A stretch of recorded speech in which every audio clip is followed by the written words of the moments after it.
Il est arrivé à chacun d'entre nous au cours d'une balade d'apercevoir un oiseau ou d'entendre son chant agréable. On se pose alors la question, quel est cet oiseau? Et pourquoi a-t-il choisi de vivre en ce lieu? Soyez sûr que ce n'est pas un hasard. Cet oiseau, rescapé de l'ère jurassique, est très judicieux dans son choix d'habitation et d'une tolérance incroyable vis-à-vis de l'homme. Nous sommes à Lanvalet, chez Karine, qui est également une grande passionnée d'oiseaux et de photos, bien sûr sur les oiseaux. C'est dans son jardin que viennent se restaurer beaucoup d'oiseaux, des plus gros aux plus petits.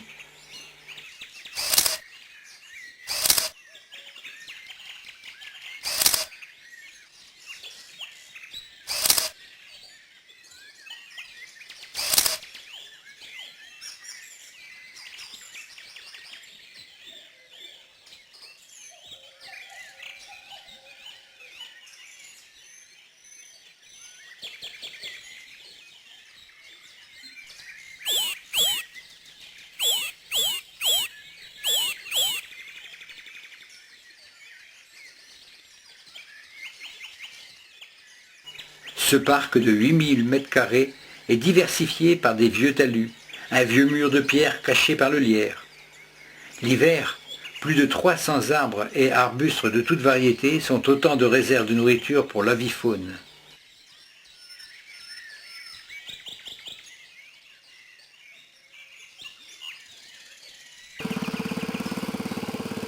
Plus de 13 millions de personnes pratiquent le jardinage amateur sur près de 2% du territoire français.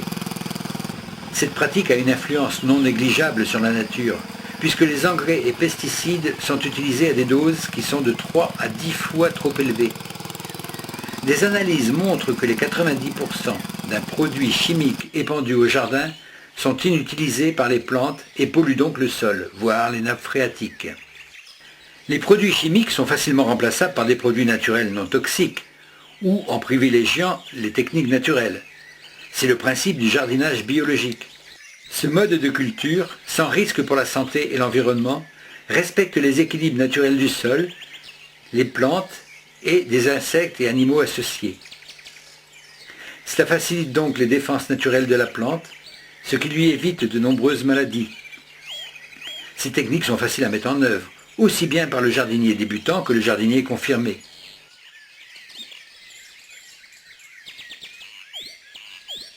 La plupart des jardiniers amateurs ont tendance à considérer le sol comme un simple support pour les plantes cultivées. Malgré que la plante puise dans l'air 88% des éléments indispensables à sa croissance, carbone et oxygène de l'atmosphère, il faut garder à l'esprit que la plante extrait du sol d'autres des éléments essentiels à son développement, l'eau et les éléments nutritifs, éléments minéraux et oligo-éléments. En jardinage biologique, il faut donc veiller aux équilibres entre le sol, texture et structure, la présence d'éléments nutritifs facilement accessibles par la plante et l'activité biologique du sol. L'utilisation du compost est vivement recommandée car les micro-organismes qu'il contient minéralisent peu à peu les matières organiques qui deviennent alors assimilables par les racines. Le bêchage en profondeur est très préjudiciable à l'activité biologique car il bouleverse la structure superficielle du sol.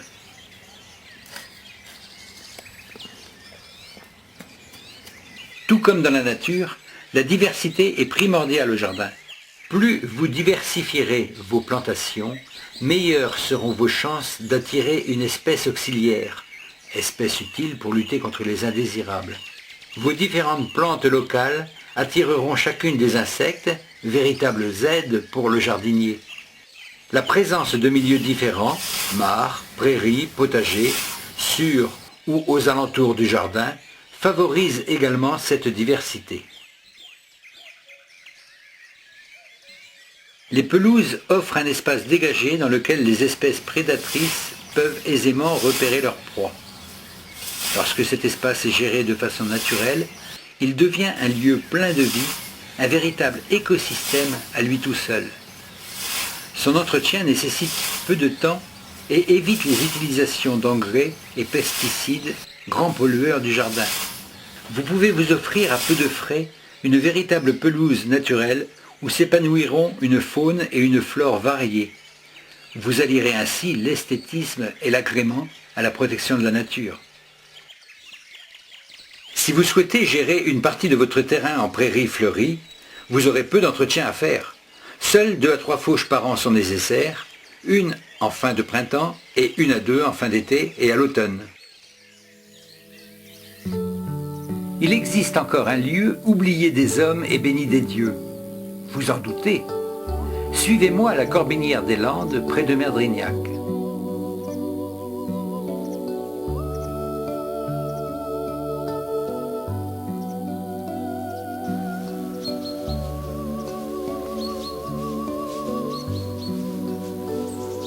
Cet espace remarquable de Bretagne, on le doit à Jo, le berger des arbres, qui, dans les années 70-80, a su convaincre 22 familles de se battre contre la folie destructrice du remembrement. Grâce à sa détermination, il a pu sauver de l'abattage des millions d'arbres et sur 33 hectares, il a pu conserver en l'état hêtraies, talus, sources et chemins creux. Depuis, c'est une vallée tout entière qu'il entretient à main d'homme pour le plus grand plaisir des oiseaux. Ce travail doit être protégé pour être transmis aux générations futures.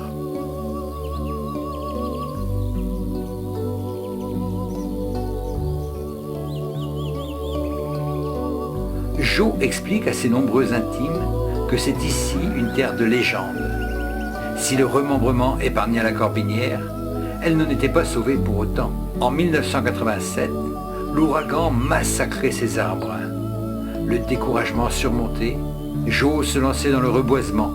Aujourd'hui, la Corbinière resplendit et nombre de visiteurs viennent y faire leur cure de nature et de culture.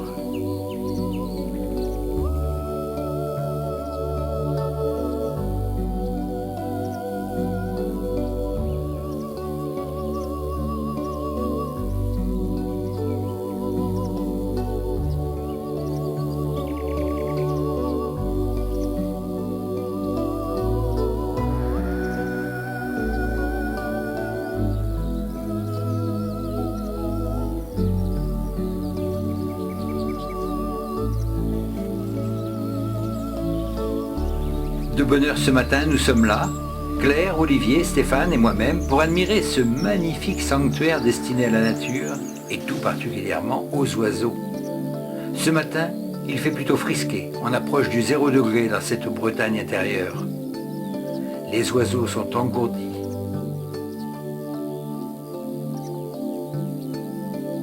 Jo nous accompagne dans cette balade matinale et nous fait découvrir une partie des richesses de la Corbinière. Les savoir-faire se sont perdus là.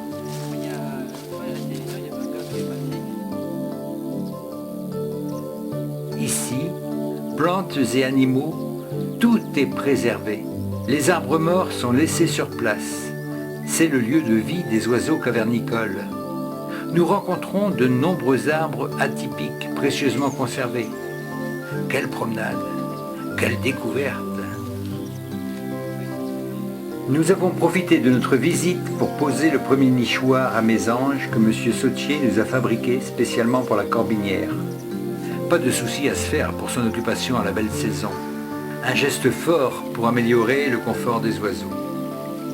On dit quelquefois de quelqu'un, c'est un drôle d'oiseau, quoi. Hein. Voilà, quoi. Alors, qui se ressemble s'assemble. Alors peut-être qu'ici, chacun peut venir en isoler. Hein, et il va rencontrer justement un univers d'oiseaux.